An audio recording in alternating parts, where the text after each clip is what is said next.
Bienvenido a este video, querida hermana, querido hermano, miembro de mi familia, que somos la iglesia.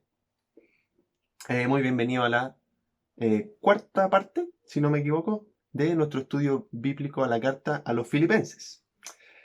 Ya, antes de comenzar, por supuesto, no olvidemos poner pausa al video, tener un momento para orar, por supuesto traer nuestro lápiz, nuestro papel, eh, y que por supuesto tengamos un momento de oración y encomendemos este tiempo en las manos del Señor, porque como siempre digo, es el Espíritu Santo el que hoy día va a enseñarnos y que por supuesto también va a hablarnos, ¿no es cierto?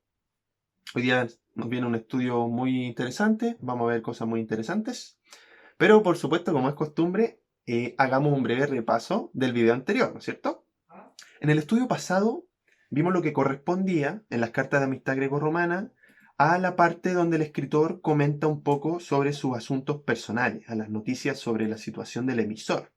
Y pudimos notar en su forma de expresarse, ¿no es cierto?, que él no hizo tanto énfasis en lo que le sucede, sino que su enfoque estaba en que los filipenses entendieran su forma de ver lo que sucede, su forma de ver la cárcel, su forma de ver la muerte. Eso era lo que él quería comunicar. Y en el versículo 12 nos decía que todo lo malo que le había sucedido había servido para el progreso del Evangelio. Esta es su forma de ver lo que sucede. Y, por supuesto, si hay algo que hace estar gozoso a Pablo es que el Evangelio de Jesucristo progrese, ¿no es cierto? Él nos contaba que estaba gozoso porque Cristo era dado a conocer en la guardia personal del César, no sé si se recuerdan, la guardia pretoriana. Se gozaba porque la mayoría de los hermanos allá en Roma cobraba ánimo para anunciar la palabra sin temor. Y además decía que él se seguiría gozando porque sabe que Cristo va a ser glorificado en su cuerpo, sea que viva o que muera. Eso lo dijo en el versículo 20. ¿Ah? Se gozaba mucho porque el Evangelio progresaba aún en su difícil situación. Parece que la pasión de Pablo era su fiel amigo Jesucristo, ¿no es cierto? Vivía para él, vivía para su Evangelio. Y como él bien dijo en el versículo 21, para mí el vivir es Cristo y el morir es ganancia. Pero entonces entremos, por supuesto, a conversar sobre lo que nos convoca hoy día. Parte 4. Los asuntos de los filipenses. Exhortación a estar firmes y unidos. De los versículos 27 del capítulo 1 al 18 del capítulo 2.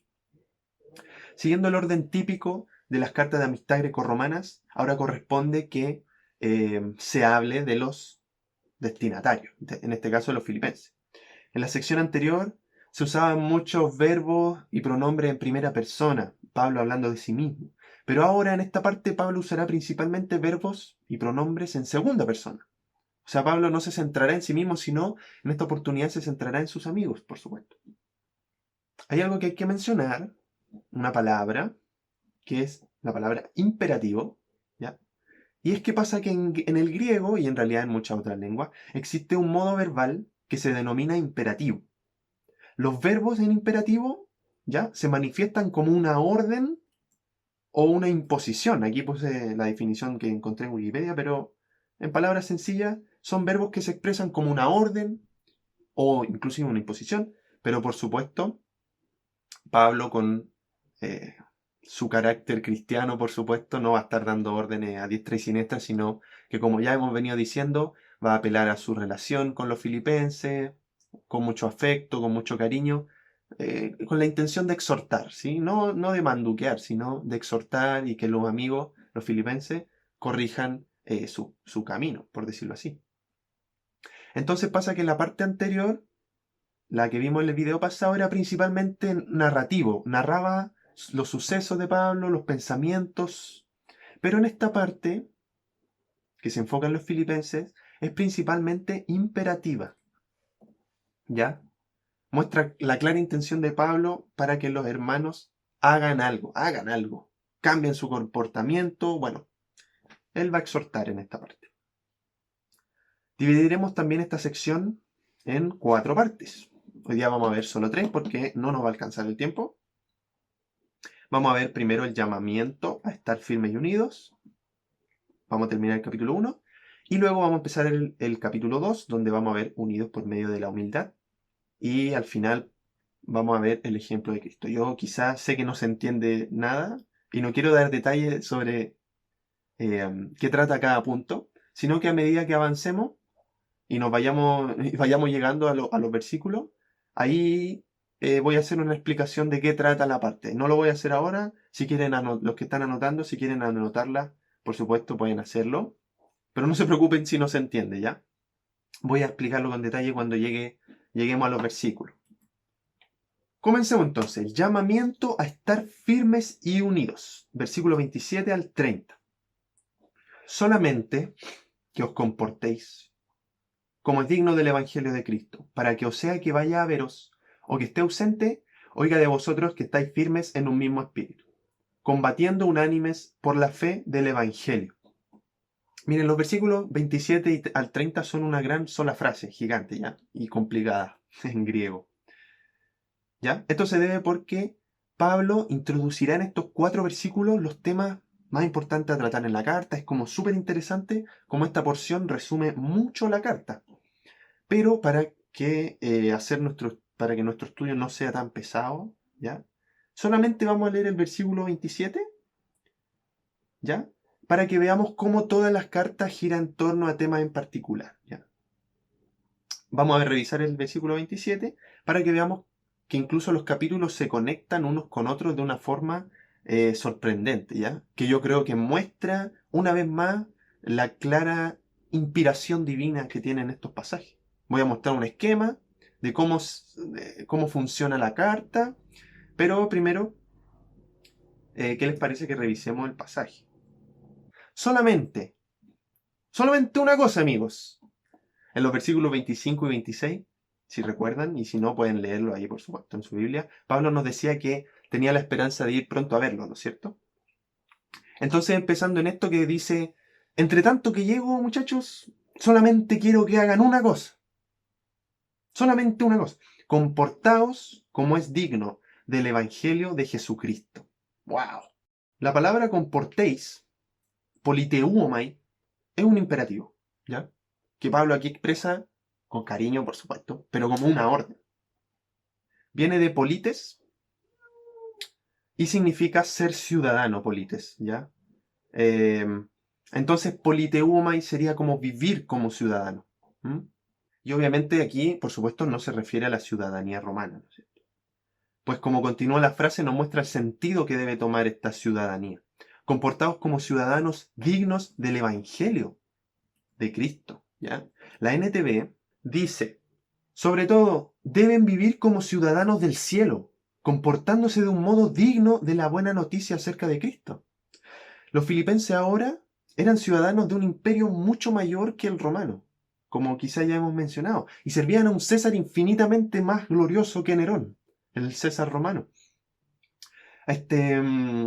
Sucede que quizá vivían en una colonia romana, los hermanos en Filipo, pero ellos eran ciudadanos del reino de los cielos y debían vivir como tal. Debían vivir como tal. Pablo, desde ahora que menciona esto, se va a dedicar, hasta casi que termine la carta, a exhortar a sus amigos para que vivan como es digno del Evangelio de Cristo. Fuerte la frase, importante que la valoremos. Claramente hay muchas cosas que podemos aprender de esto. Y aquí hay una frase de un hermano que se llama Gordon Fee, que dice, es como en otras palabras, vivan en la colonia romana de Filipos como ciudadanos dignos de vuestra nueva ciudadanía, vuestra nueva polis, vuestra polis celestial. Pero para que ya les podamos yo mostrar el esquema y podamos entender cómo funciona la carta, tenemos que centrarnos en la frase que dice, ya sea que yo vaya a verlos, o sea que no esté con ustedes, yo oiga de vosotros que estáis firmes en un mismo espíritu, combatiendo unánimes por la fe del Evangelio. Vivir como es digno del Evangelio, yo creo que implica muchísimas cosas. Pero en este caso particular, de acuerdo a la situación particular de los filipenses, por supuesto, Pablo quiere oír cosas específicas. En estos versículos aparecen dos cosas que los ciudadanos del reino de los cielos deben tener en su vida. Primero es que quiere oír que están firmes en un mismo espíritu y después quiere oír que están combatiendo unánimes por la fe del Evangelio. Él quiere oír que están firmes y unidos, como se llama el título de esta porción. Llamamiento a estar firmes y unidos. Este versículo es una bomba, ¿ya? Porque es ahora que nos podemos nosotros dar cuenta de cómo toda la carta gira en torno a temas específicos. Ahora vamos a entender que los capítulos de la carta se relacionan entre sí, es muy interesante. El esquema es el siguiente. Perdónenme que igual me quedó un poco feo, pero lo hice un poco rápido. El tema principal, ya dijimos y ya tenemos claro que es el Evangelio. O como dice aquí, el progreso del Evangelio. Y en el versículo 5 del capítulo 1, desde ahí que ya nos pudimos dar cuenta. Pero dijimos que el Evangelio, el progreso del Evangelio podía tomar dos caminos, por decirlo así. Podía el Evangelio progresar en las calles de Filipo, en el sentido de, evangelizar, de predicar el Evangelio. Y por otro lado, podía progresar en la vida de los filipenses, en el sentido de que el Evangelio perfeccione a los cristianos. Y si nos pudimos dar cuenta en el video pasado, principalmente nos centramos en el evangelismo. Principalmente Pablo habló del progreso del evangelio en la guardia pretoriana, en que los hermanos predican con valor, en que, en fin. Pablo se centró en el progreso del evangelio en cuanto a su predicación. Pero ahora, desde este versículo en adelante hasta que casi termine la carta, Pablo se va a centrar en el progreso del evangelio en la vida de los filipenses. Pablo va a tratar el progreso del Evangelio con el sentido de que perfeccione la vida de los filipenses. ¿Ya? Y en esta carta, el progreso del Evangelio en la vida de los filipenses toma el sentido de estar firmes y unidos, que hoy día pues, lo acabamos de leer. Y como pueden ver, paréntesis, esto yo me di cuenta cuando terminé la carta, así que tratando de hacer que entender la carta sea más fácil, les muestro esto ahora. Yo sé que no hemos leído ni el capítulo 3, ni siquiera el capítulo 2, ni el 4, pero les muestro cómo va a ser la estructura de la carta para que sea más fácil de entender, ¿ya? Entenderla. Y este tema de estar firmes y unidos, Pablo lo va a seguir tratando a lo largo de toda la carta. Bueno, casi toda. Por ejemplo, ahora hoy día vamos a conversar, Pablo nos va a conversar sobre estar unidos, va a exhortar a los filipenses a estar unidos, en versículos 1 al 18 de este capítulo. Y cuando lleguemos al capítulo 3 nos vamos a dar cuenta de que Pablo se va a centrar ya no tanto en la unidad, sino que va a exhortar sobre estar firmes, va a pedirle que estén firmes, que sean maduros.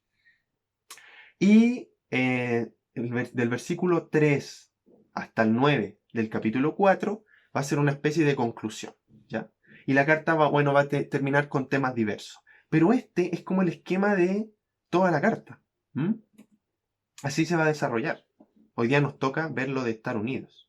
Entonces lo que tiene que decirle Pablo a los filipenses, tenemos que oírlo nosotros, ¿ya? Tenemos que estar atentos a lo que Pablo va a decir sobre estar firmes y unidos. Y hay algo que hay que decir sobre estar firmes y unidos, y es que en este versículo Pablo nos presenta el cómo podemos estar firmes y unidos y el para qué tenemos que estar firmes y unidos. Nos dice que quiere oír que los filipenses están firmes en un mismo espíritu, que en la Reina Valera sale con minúscula.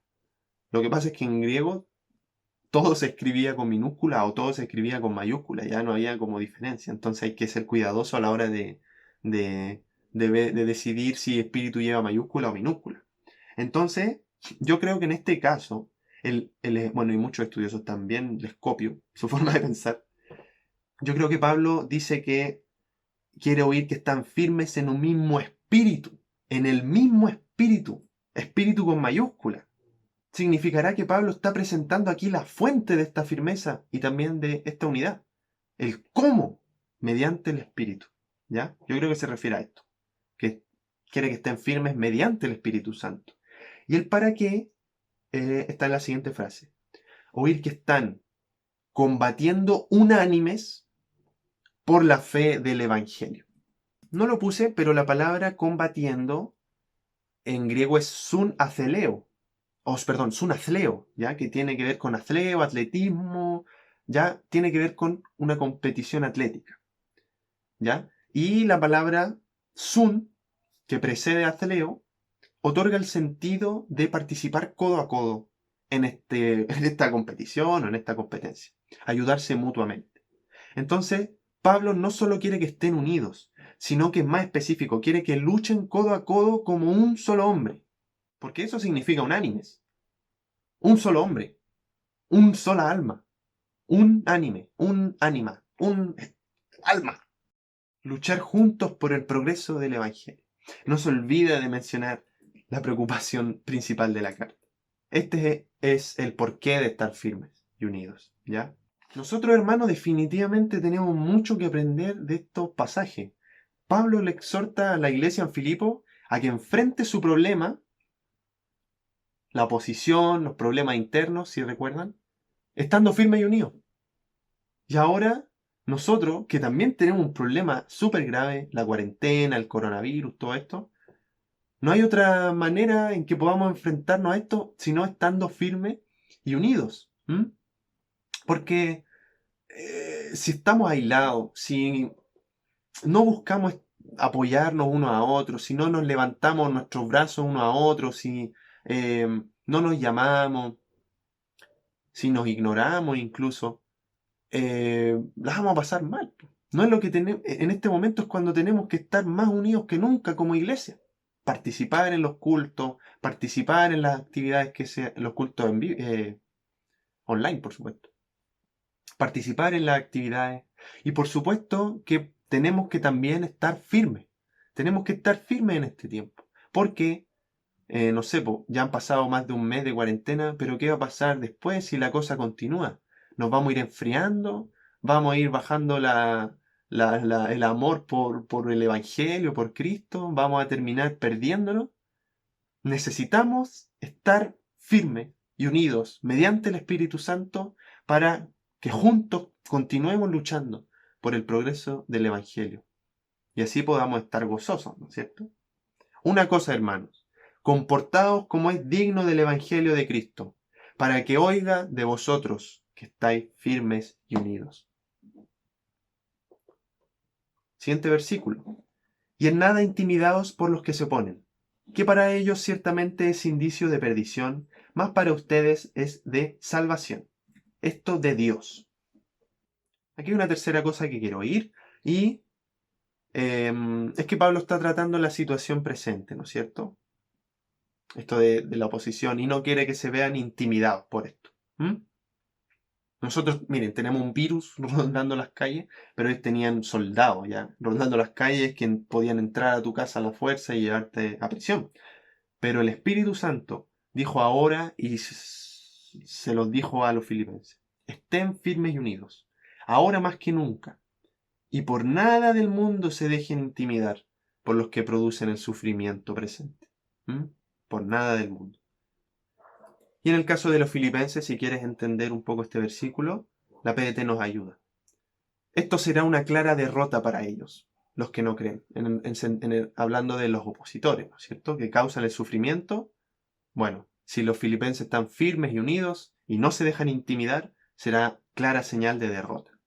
Mas para ustedes, filipenses, va a ser una señal de salvación. Salvación es la palabra sotería que vimos la vez pasada, el estudio pasado.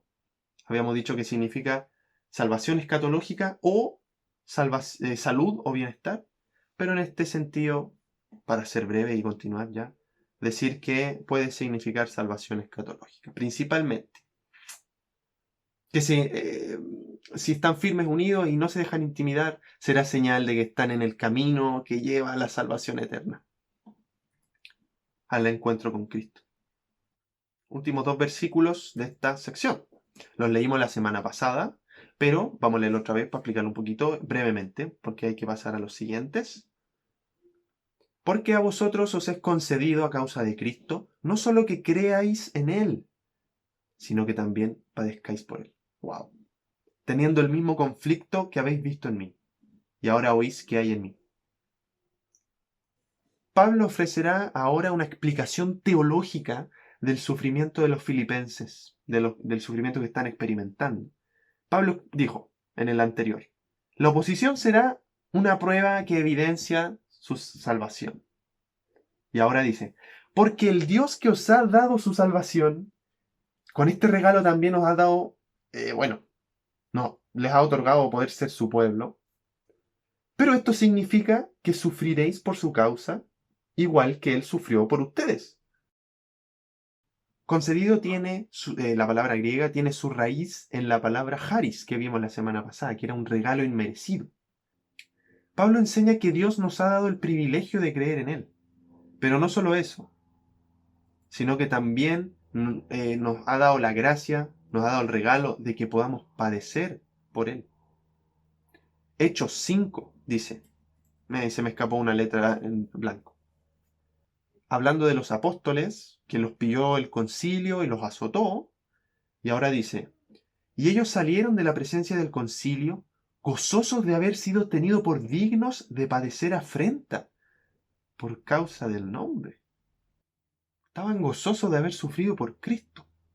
Y yo quiero dejar claro que aquí no es que a Dios le guste hacernos sufrir, ¿cierto? Sino que todo esto es algo profundo, mucho más profundo, que tiene que ver con nuestra relación con Él. Yo espero que se pueda entender con esta frase, recordando un poco lo que dijo Pablo, lo de para mí el vivir es Cristo. Quiero vivir para Él de la misma forma que Él quiso vivir para mí. Y bueno, quizá tendré que sufrir por Él, pero de la misma forma que Él estuvo dispuesto a sufrir por mí. Llegar a morir en una cruz horrible por mí. Pero lo haré porque lo amo, de la misma forma que Él me amó a mí. ¿Bonito?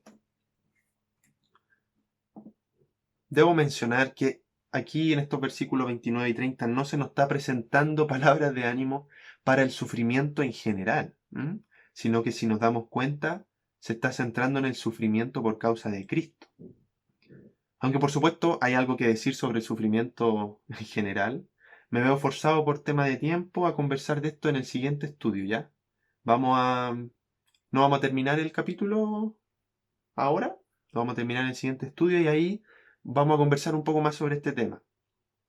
Porque si lo hago ahora me voy a extender mucho y yo sé que van a sufrir.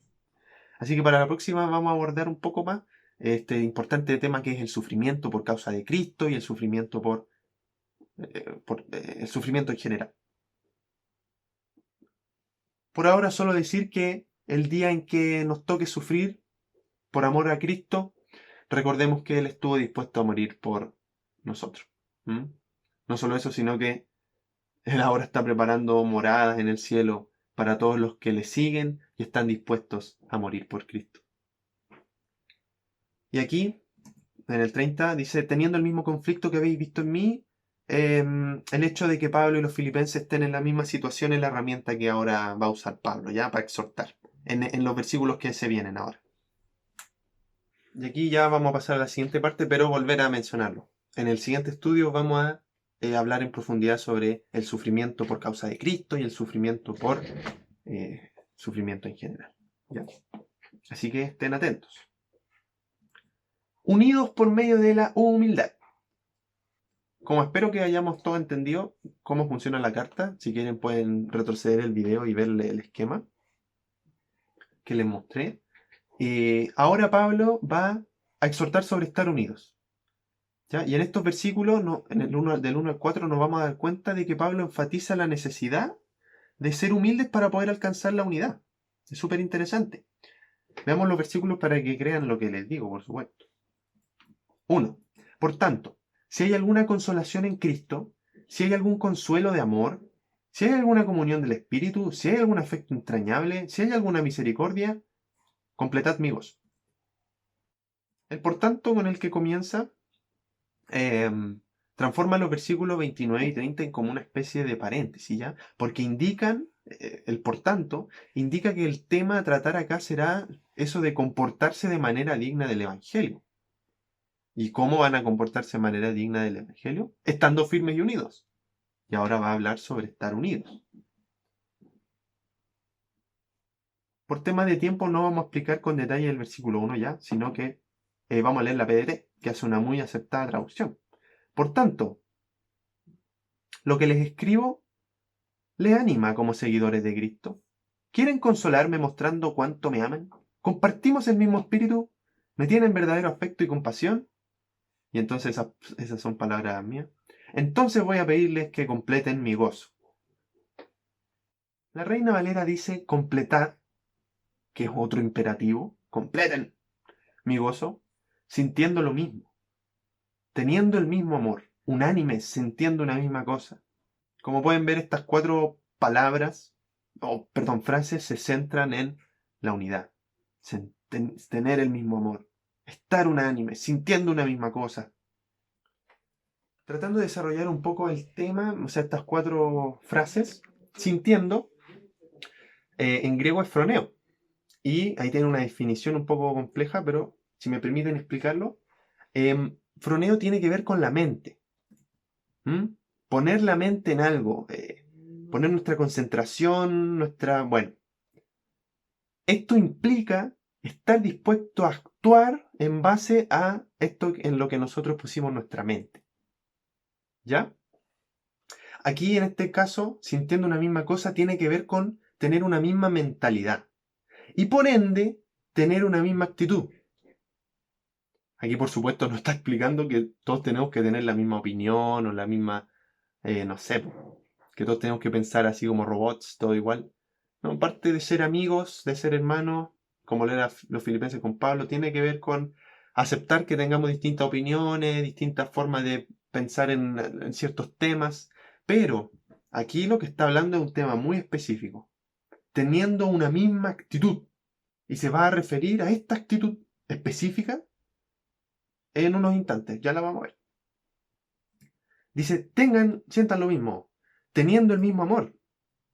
Todos ustedes, el mismo amor, seguramente se refiere al amor de Cristo, ténganlo todos. Estén unánimes. Ya dije qué significaba, pero lo voy a repetir. Un ánima, un alma, un solo hombre, una sola persona. Eso es lo que somos en Cristo, por supuesto, hemos sido unidos a su cuerpo. Tenemos que serlo, tenemos que vivir así, siendo una sola persona. Es muy profundo esto. Diciendo otra vez, sintiendo, froneo otra vez, sintiendo una misma cosa. Para completar el gozo de Pablo, los filipenses van a tener que resolver todos sus problemas. Tendrán que desaparecer todas las envidias, todas las murmuraciones, tendrán que desaparecer eso de hablar a la espalda, a lo mejor la ley del hielo, no sé, etc. Y deberán tener un mismo sentir, deberán tener una misma actitud. ¿Y cuál es esta actitud? ¿Cuál es? Spoiler.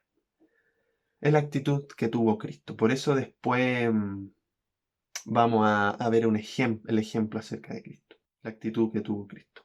Leamos la descripción de esta actitud en los siguientes versículos.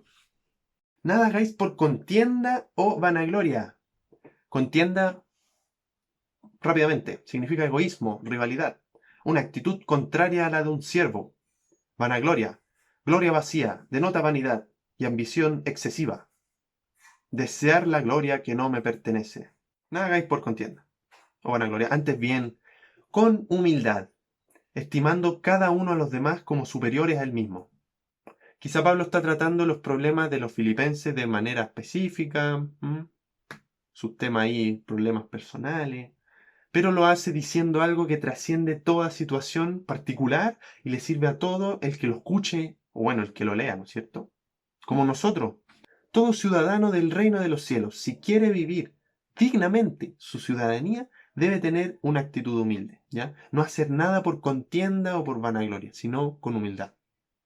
La humildad es una virtud indudablemente cristiana, ya un valor totalmente opuesto a los valores del mundo grecorromano, donde normalmente, no sé, pues la humildad no era ni siquiera considerada una virtud, sino era hasta un defecto.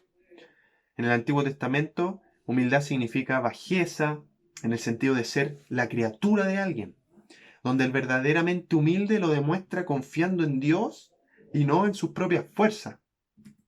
Eso es en el Antiguo Testamento, que por supuesto se siguió desarrollando ahora en los escritos de Pablo y en el Nuevo Testamento. La humildad tiene que ver con una correcta valoración de uno mismo, verse como una criatura ante el Creador, ¿sí? Y ver la necesidad de dependencia y confianza total en Él.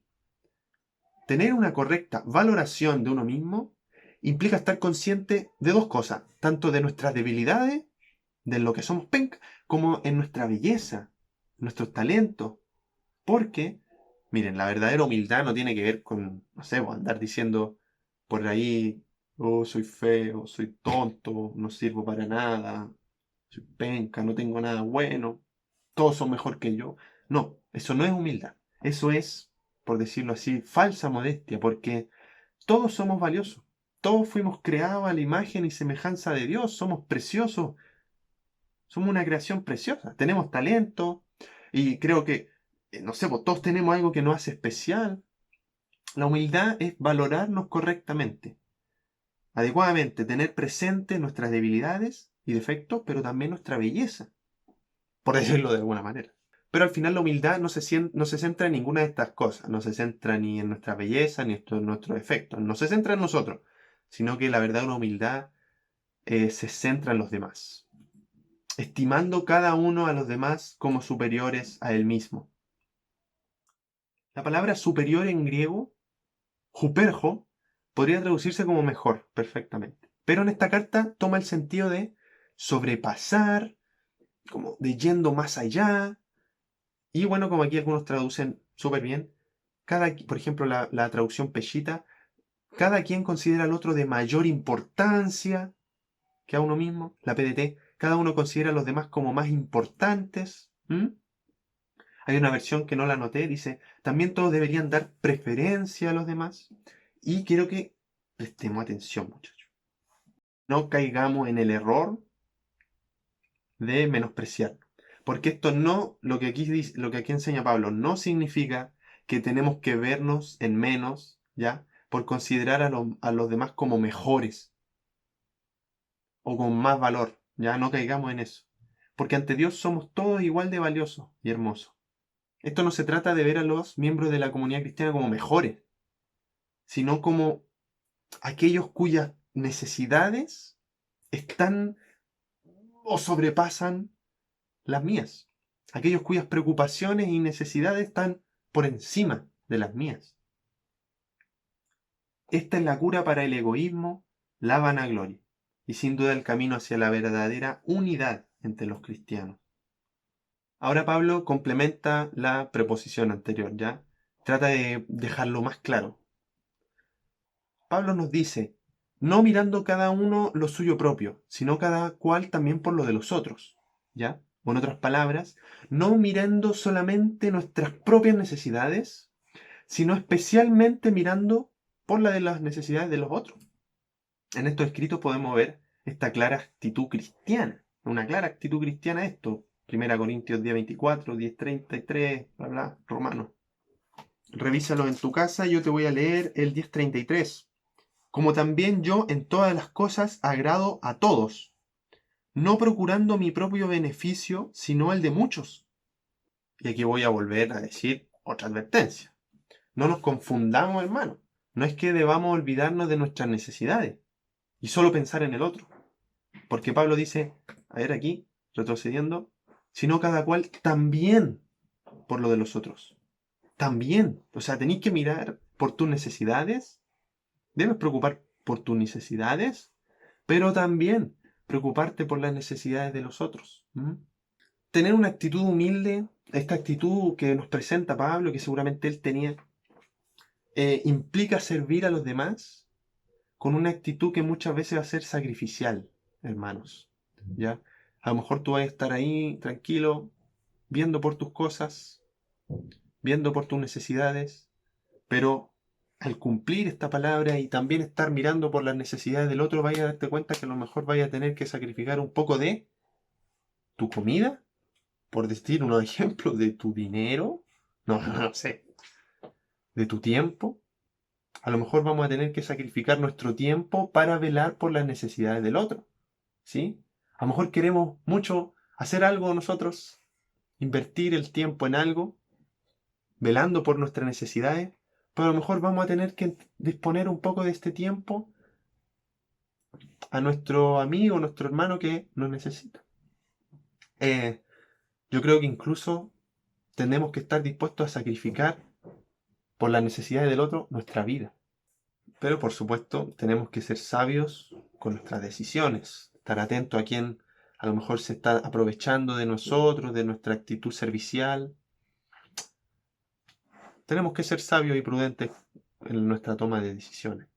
Pero lo principal es que nosotros, nuestra actitud sea esta, una actitud humilde, que mira quizá a los demás como superiores a uno mismo y sus necesidades incluso por encima de las mías, sin descuidar nuestras necesidades, por supuesto. No nos olvidemos de eso. ¿Y saben por qué tenemos que hacer esto? ¿Saben por qué Pablo nos dice ahora tienen que tener esta actitud? Porque es la actitud que el Mesías tuvo cuando estuvo entre nosotros. Es la actitud que él tenía. Cristo, siendo Dios, vino a esta tierra a servirnos. Siendo el más glorioso de todos, nos estimó como superiores a sí mismo. ¿Mm? Sacrificó su vida por nosotros. No solo miró lo suyo propio, sino que miró también por lo de los demás. ¿Mm? Cristo es el supremo ejemplo de humildad. Haya pues en vosotros este sentir. Aquí hay otro imperativo. Haya pues en ustedes este froneo. Haya en ustedes esta actitud humilde que acabo de mencionar. Estén ustedes esto de estimar a los demás como superiores a uno mismo. Porque este sentir fue el que hubo en Cristo. Este es el argumento de por qué debemos ser humildes, según Pablo. Aunque estos pasajes son principalmente narrativos, tienen un significado por sí mismos. Y es que nos presentan por medio de Jesús el carácter del Dios viviente. Así de bacán. Miren, Cristo no era un ser, una persona egoísta, codiciosa, sino que era una persona que siendo Dios se despojó a sí mismo, siendo Dios para venir a servir a los demás, ¿no? Él dijo, aprended de mí, que soy manso y humilde de corazón, en Mateo 11:29. Jesús dijo también, atentos, el que me ha visto a mí, ha visto al Padre, lo dijo en Juan 14:9. El carácter del Hijo es el carácter del Padre. Si Cristo es humilde, Dios es humilde. ¿Ya? Nada que ver con los dioses paganos que tuvieron en un pasado los filipenses. Nada que ver con los dioses romanos que eran egoístas, que eran sucios. Nada que ver. Mi Dios es humilde. ¿Ah? Leamos estos pasajes para que nos demos cuenta. El cual, siendo en forma de Dios, no estimó ser igual a Dios como cosa a que aferrarse. Con decir el cual, Pablo pasa del imperativo a la narración poética sobre Cristo. Pasa una narración cristológica que es súper hermosa y que yo creo que todos deberíamos aprenderla de memoria. Algunos dicen que estos hermosos pasajes son un himno, ¿ya? Creado por otra persona que no es Pablo, pero perfectamente yo creo que podría ser sencillamente los apasionantes pensamientos de Pablo acerca de su Señor. ¿Ya? Una narración con un altísimo contenido teológico y cristológico.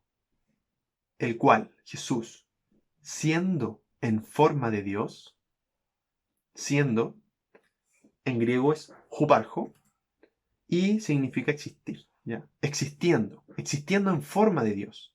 Y forma es morfe, como ¿cómo se llama?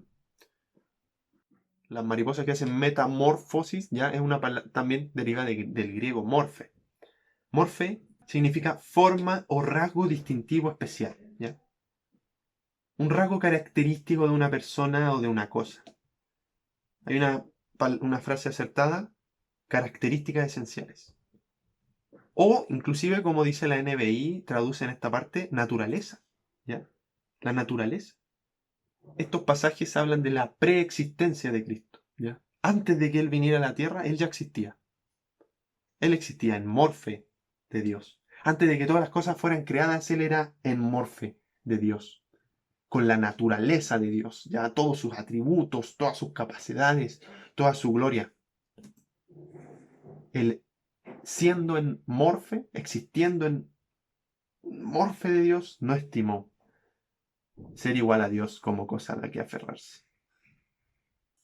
La palabra estimó es la misma que la que apareció en el versículo 3 de estimar a los demás como superiores. Bien, aquí él no estimó ser igual a Dios como algo a lo que aferrarse. En griego aferrarse, arpakmos. Aquí tienen algunos significados: arrebatar, apoderarse. Muchos creen que podría significar aferrarse a esta naturaleza. ¿Ah? Pero algunos otros interpretan y traducen, por ejemplo, la PDT, traducen súper interesante. Hacen una traducción súper interesante. Podría significar aprovecharse. Cristo no consideró aprovecharse que era igual a Dios. ¿Ya? Cosa que los reyes paganos, o sea, perdón, los dioses paganos siempre hacían, pues se aprovechaban de su poder, venían a la tierra, hacían lo que querían, dejaban la embarrada como querían, a su placer. Pero mi Dios, el Dios verdadero, no estimó todos sus atributos, todo su poder para aprovecharse, sino que se despojó a sí mismo, tomando forma de siervo, hecho semejante a los hombres. Vuelve a decir morfe, forma, pero en este caso las características de un siervo. El contraste está en que Jesús existía en morfe de Dios, pero se despojó a sí mismo y tomó morfe de siervo. Sí, morfe porque forma otra vez significa lo mismo que antes. Características esenciales. En este caso, las características de un siervo. Y siervo es dulos, que lo leíamos en el versículo 1 del capítulo 1.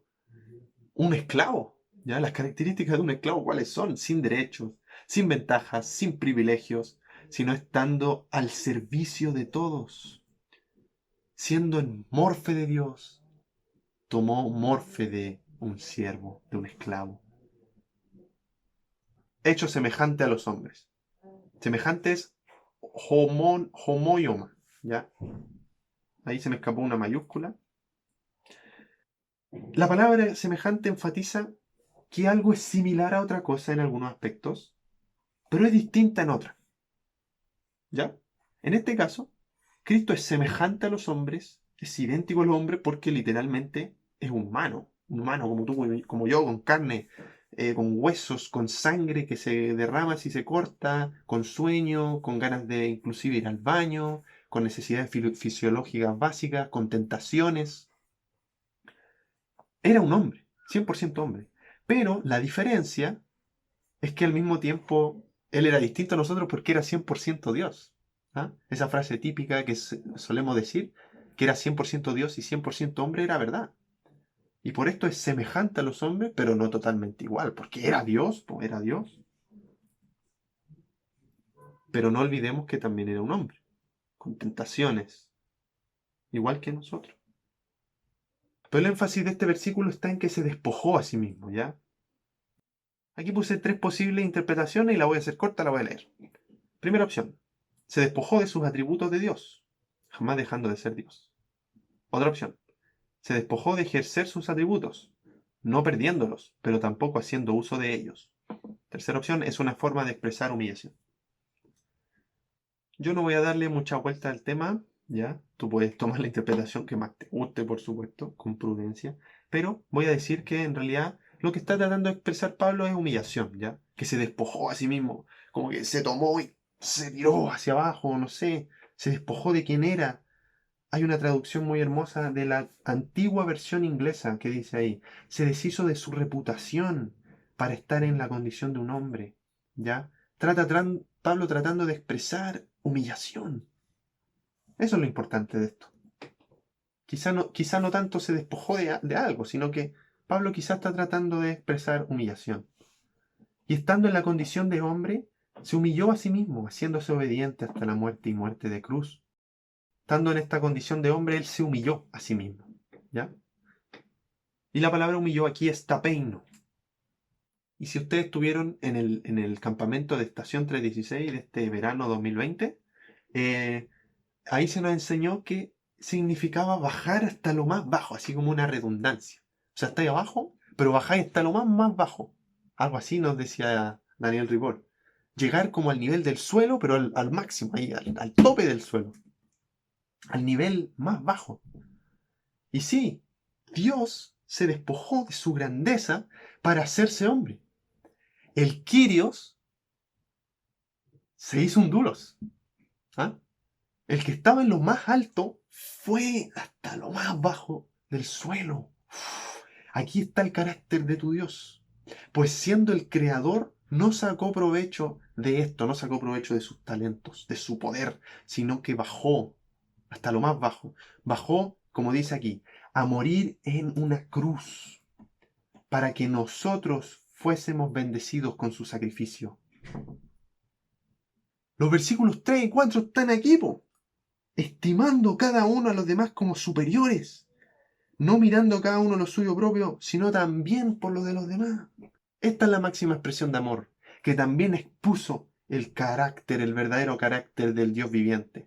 ¿Ah? Nada que ver con los dioses egoístas romanos y griegos. Mi Dios es humilde y se humilló a sí mismo, haciéndose obediente hasta la muerte, y muerte de cruz, como haría un esclavo. Haya pues en ustedes esta misma actitud, les puse grande. Imitemos al Mesías. Observemos las cosas que hizo Dios por su pueblo, ¿ya? Observemos su amorosa, servicial y sacrificial actitud e imitémosla. ¿Ah? Actuemos como actuó el Mesías. Actúa tú como actuó Jesucristo, ¿ya? Este es el camino para que estemos unidos. Este es el camino, no hay otro. Pero no hemos terminado. Nos quedan un par de versículos. Y esta porción, por supuesto, no termina aquí.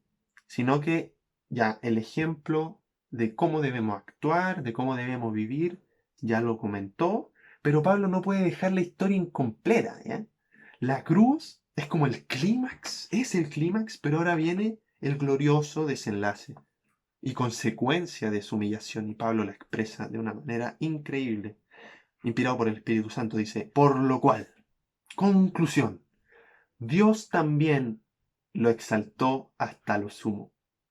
La palabra o frase en griego es una sola palabra, hiperipso. Hiperipso, ¿ya? Compuesto entre hiper, que es sobre, y hipso, que es exaltar, ¿ya?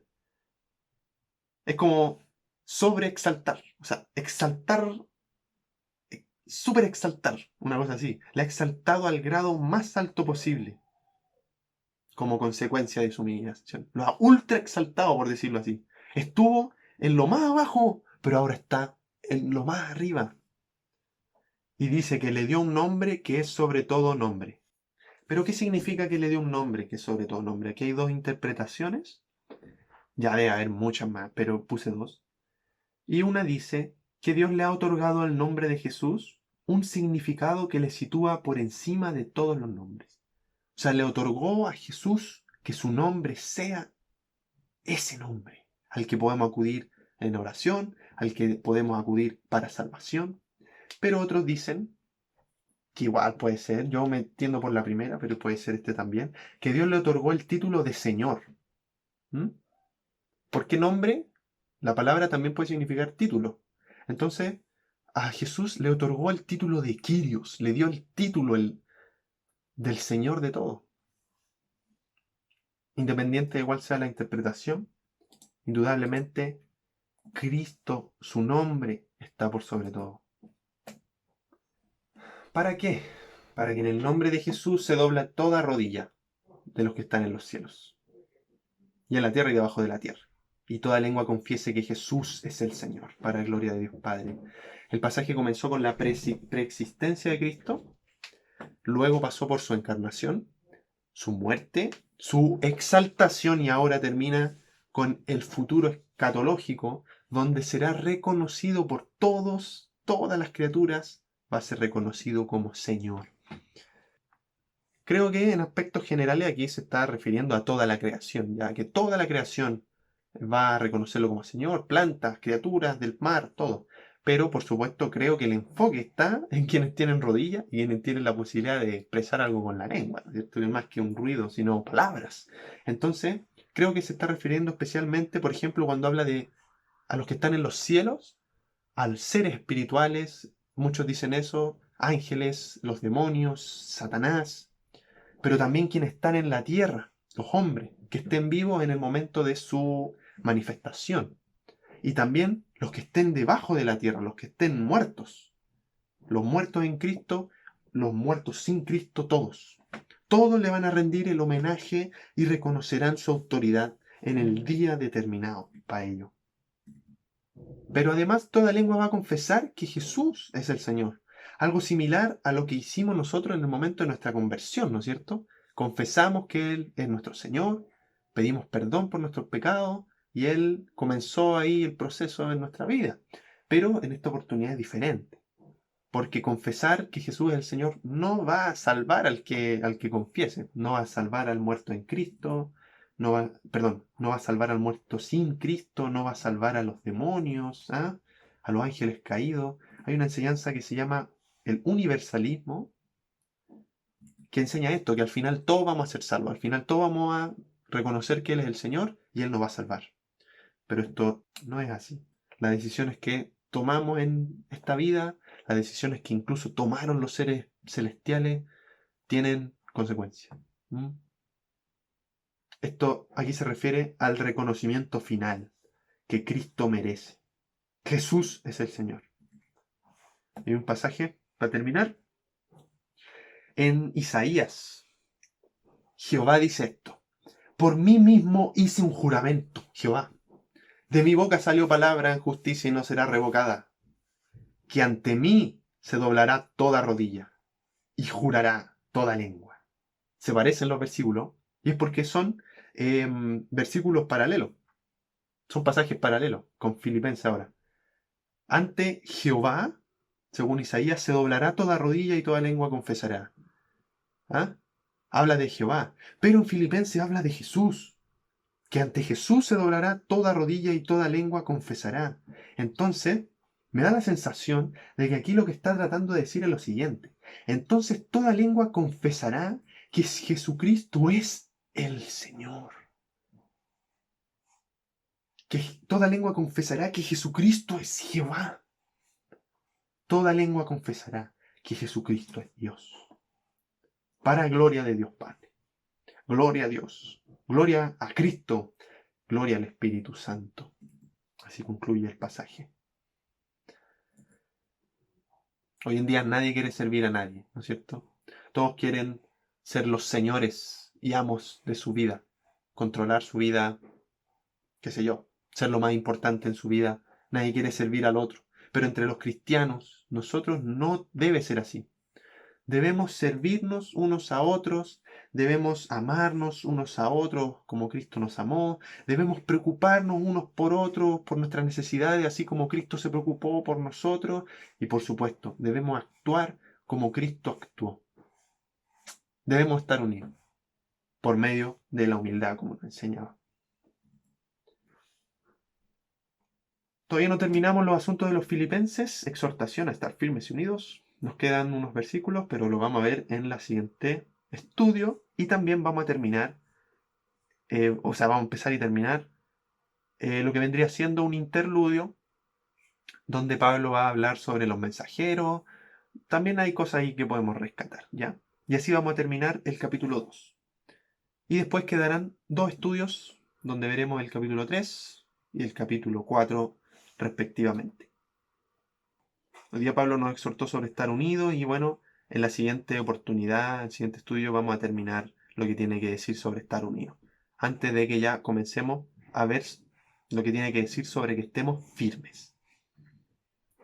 Eso fue todo por hoy día, chiquillos. Espero que les haya gustado harto el estudio. Espero que, por supuesto, les haya encantado este pasaje acerca de Jesús, que a mí me encanta que se lo puedan aprender de memoria. Y bueno, y decirles que Jesús lo ama. Él entregó su vida por ustedes para que ahora podamos estar en una relación con Él. Así que aprovechemos esta relación, busquémoslo, disfrutemos de Él y por supuesto disfrutemos entre nosotros, estemos unidos. Y me voy a despedir con este versículo. La gracia de nuestro Señor Jesucristo sea con todos vosotros. Amén. Chao.